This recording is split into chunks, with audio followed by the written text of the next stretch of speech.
नमस्कार, न्यूज 18 बिहार झारखंड पर 9 की 9 खबर आप देख रहे हैं और मैं हूं आपके साथ लक्ष्मी।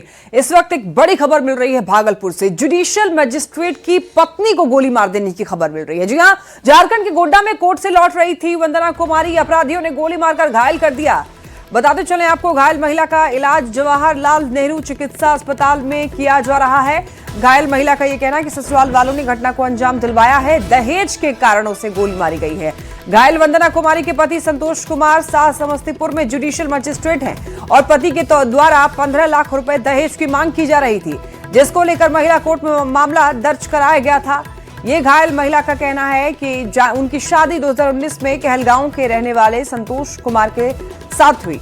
अब शादी के समय पति कोचिंग चलाते थे, लेकिन फिर उनका सिलेक्शन हो गया और उसके बाद से वो दहेज मांगने लग गए, जो घर वाले नहीं दे सके और 2020 में दहेज को लेकर मामला दर्ज किया गया, जिसके बाद पति ने तलाक का भी केस दर्ज किया है।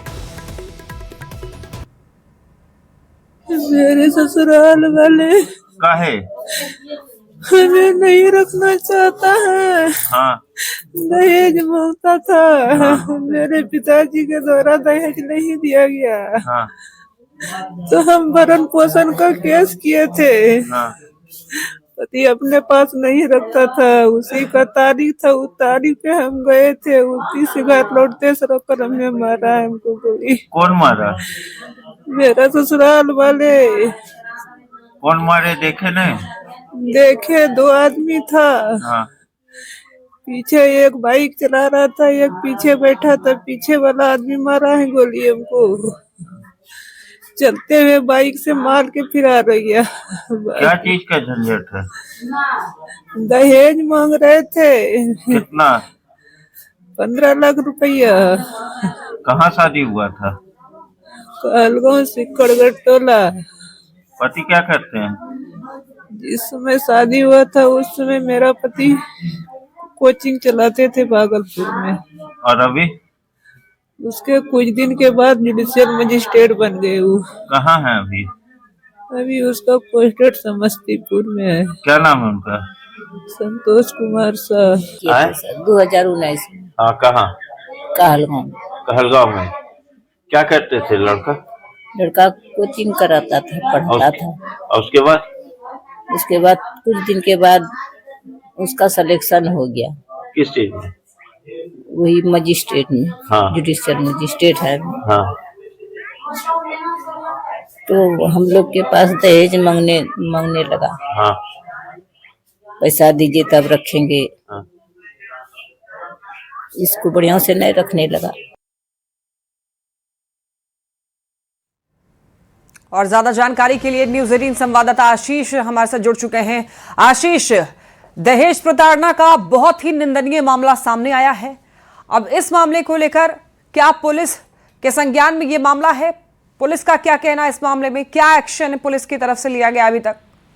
जी, पथरगामा पुलिस ने जो है घटना के बाद महिला को जो है पहले पथरगामा में उनका इलाज करवाया और वहां से बेहतर इलाज के लिए जवाहरलाल नेहरू चिकित्सा अस्पताल में महिला को भर्ती कराया गया। लेकिन सबसे बड़ा सवाल है कि जुडिशियल मजिस्ट्रेट हैं और उनकी पत्नी आरोप अपने पति पर इस तरह का लगा रही है कि जब पति कोचिंग चलाते थे उस समय उनकी शादी हुई थी और उसके बाद जो है वह जुडिशियल मजिस्ट्रेट बन गए और उसके बाद से जो मामला है दहेज का लगातार चल रहा है 2020 से ही। और अब जो है कोर्ट से जब महिला वापस कल डेट से लौट रही थी, इस दौरान ही पथरगामा थाना क्षेत्र में जो है गांधी ग्राम, वहां पर ही इस महिला को 2 मोटर सवार जो अपराधी हैं उन्होंने गोली मारी है। 2 गोली महिला को लगी है। वहीं अब जो है पुलिस इस मामले की तहकीकात में जुट गई है और जो अपराधी हैं उनकी गिरफ्तारी के लिए गोड्डा में जो है छापेमारी भी की जा रही है। लेकिन सबसे बड़ा सवाल है कि लगातार जो है दहेज को लेकर जो बातें कही जा रही थी कि अब जो है ये मामला कम रहा है, लेकिन कहीं ना कहीं एक बार फिर से दहेज को लेकर लगातार इस तरह की घटना सामने देखी जा रही है। जी, लेकिन आशीष, क्या जिसने गोली मारी है वो महिला के ससुराल पक्ष के ही लोग थे? जी, महिला का साफ कहना है कि वो तारीख से जो मेंटेनेंस का उन्होंने केस किया है तो मेंटेनेंस ना दिया जाए, इसको लेकर जो है महिला को टारगेट किया गया है और ससुराल पक्ष के लोगों के द्वारा ही ये पूरी घटना को अंजाम दिया गया है। वहीं अब जो अपराधी जिन्होंने गोली चलाया है उनकी गिरफ्तारी के बाद ही खुलासा हो पाएगा कि आखिर उसने महिला को गोली क्यों मारी है। वहीं महिला का साफ आरोप है कि ससुराल वालों ने ही जो है ये उन पर हमला कराया है और जानलेवा हमला में वो घायल हुई है। आशीष, अब जांच पड़ताल की जरूरत है कि किसने गोली चलाई है और महिला के साथ जो अन्याय हो रहा है न्याय दिलाने की जरूरत जरूर है। बहुत धन्यवाद आपका इन तमाम जानकारियों के लिए आशीष।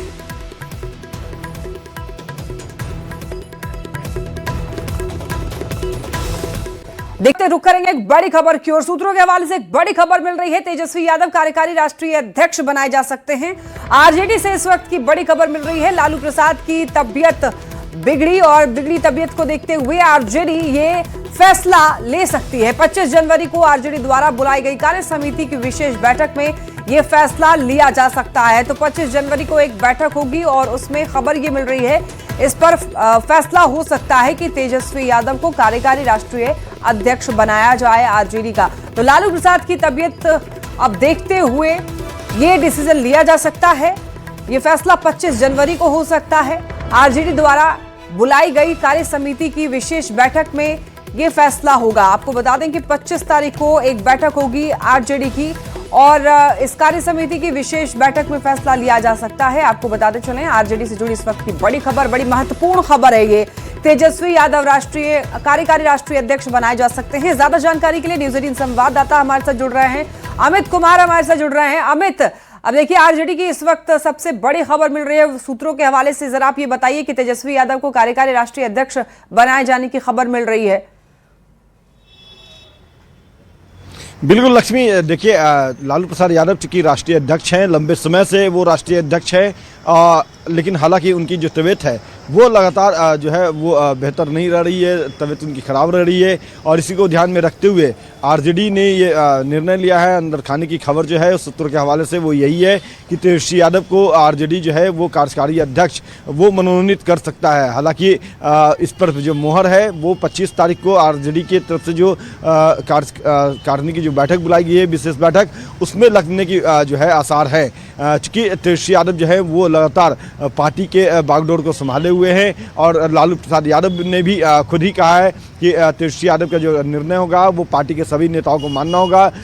तेजस्वी का फैसला जो है सर्वमान्य होगा और राष्ट्रीय स्तर पे या फिर पार्टी के जो महत्वपूर्ण फैसले हैं या तो लालू प्रसाद यादव लेंगे या फिर तेजस्वी यादव लेंगे। तो ऐसे में चूंकि लालू प्रसाद यादव की तबीयत लगातार बिगड़ती जा रही है, लगातार उनकी तबीयत जो है वो खराब रह रही है, तो इस बात को ध्यान में रखते हुए आरजेडी चाहती है कि तेजस्वी यादव जो है वो राष्ट्रीय कार्यकारिणी अध्यक्ष, राष्ट्रीय कार्यकारी अध्यक्ष की जो कमान है वो संभालें। और बिल्कुल उसी तरीके से जिस तरीके से जेडीयू में जो है वो नीतीश कुमार मुख्यमंत्री हैं, राष्ट्रीय कार्यकारी अध्यक्ष जो है वो संजय झा हैं, चूँकि नीतीश कुमार राष्ट्रीय अध्यक्ष है, तो ठीक उसी तरह की तस्वीर जो है वो आरजेडी में भी देखने को मिल सकती है। 25 तारीख को जो राष्ट्रीय कार्यकारिणी की जो विशेष बैठक है जिसमें पार्टी के भीतरघात करने वाले लोगों पर एक्शन भी होगा और उस बैठक में जो है इस बात पर भी मोहर लग सकती है कि तेजस्वी यादव जो है वो आरजेडी के राष्ट्रीय कार्यकारी अध्यक्ष जो है वो मनोनीत किए जाएंगे। अगर ऐसी तस्वीर देखने को मिलेगी तो वो बिल्कुल आरजेडी के लिए एक बड़ी कह सकते हैं कि बड़ी कदम होंगी। तेजस्वी यादव अब तक जो है वो नेता प्रतिपक्ष के तौर पे या फिर सेकंड मैन के तौर पे लालू यादव के बाद जो है वो तमाम अहम फैसले लेते रहे हैं और उनके फैसले को सभी को मानना है। इस बात को जो है वो खुद लालू प्रसाद यादव ने कहा है, खुले मन से लालू प्रसाद यादव ने कहा है कि तेजस्वी का जो फैसला होगा वो पार्टी के सभी सदस्यों को मानना होगा। तो अब कहीं न कहीं कह सकते हैं कि जो आधिकारिक तौर पे मोहर लगनी है वो 25 तारीख को विशेष इंतजार होगा अमित की आधिकारिक तौर पर इस खबर की पुष्टि हो जाए। आप बने रहिए अमित, आगे भी आपसे अपडेट लेंगे। देखिए अब बड़ी खबर मिल रही है पटना से, वो भी नीट छात्रा की मौत का ये मामला है। एम्स की मेडिकल बोर्ड अब जांच करने वाली है। एम्स मेडिकल बोर्ड को सबूत सौंपा गया है। परिजनों ने एडीजी कमजोर वर्ग से मुलाकात की, अमित कुमार जैन से शिकायत की, एसएचओ रोशनी कुमारी की शिकायत, डॉक्टरों की भी शिकायत की।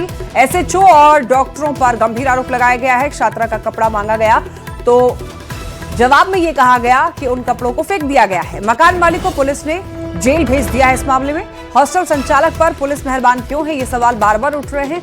अब तक हॉस्टल संचालक की गिरफ्तारी क्यों नहीं हो पाई है, ये सवाल लगातार बरकरार है। छात्रा का जब कपड़ा मांगा गया तो वो जवाब में ये आया कि उस कपड़े को फेंक दिया गया है। अब देखिए परिजनों ने एडीजी कमजोर वर्ग से मुलाकात की है। अमित कुमार जैन से शिकायत की गई और शिकायत में एसएचओ रोशनी कुमारी की शिकायत हुई, डॉक्टरों की भी शिकायत की गई।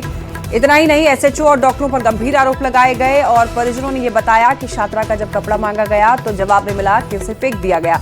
और लगातार हमारे साथ अमित बने हुए हैं। अमित, देखिए नीट छात्रा का यह मामला, ऐसे में परिजन जो है वो गंभीर आरोप लगा रहे हैं और इन आरोपों में कितनी सच्चाई है, क्या आपने परिजनों से बात की है? देखिए बिल्कुल इस मामले को लेकर के जो परिजन है उनसे हमारी बात हुई तो उन्होंने साफ तौर पे कहा है कि शुरू से ही पटना पुलिस की जो कार्यशैली रही है वो सवाल के घेरे में रही है।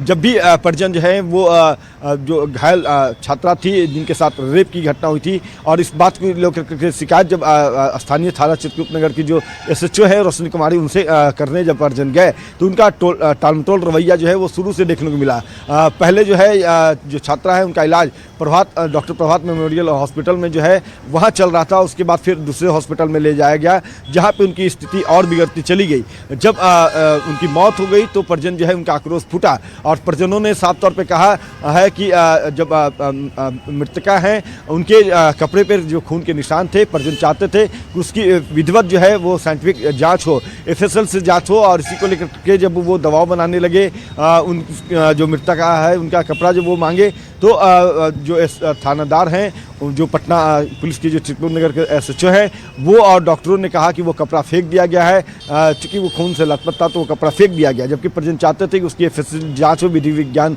तरीके से जांच हो। सरकार भी चाहती है कि हर मामले के वैज्ञानिक जांच हो, तो परिजन भी यही चाह रहे थे कि उससे ये पता चल सके कि क्या ये खून के धब्बे जो हैं वो मृतक छात्रा के थे या फिर जिसने इनके साथ हैवानियत की थी उनकी ये खून के निशान थे।